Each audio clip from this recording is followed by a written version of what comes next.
15 bilyong piso ang ibubuhos ng Mega World Corporation sa ipapatupad nilang 84-hectare Township Development Project sa lalawigan ng Ilocos Norte.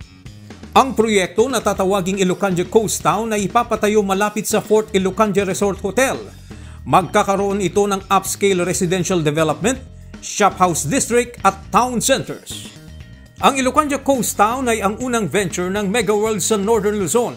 Ito umano ang patunay na seryoso sila sa kanilang layunin na tumulong sa pag-unlad ng rehiyon. Ang pagsasagawa ng Mega World ng naturang proyekto ay bunga na rin ng pagpupursigi ni Governor Matthew Marcos Manotoc na humikayat ng mga investors na magnenegosyo sa Ilocos Norte. At yan ang ating update sa oras na ito. Ako po si George Jopo Guerrero. Maraming salamat po.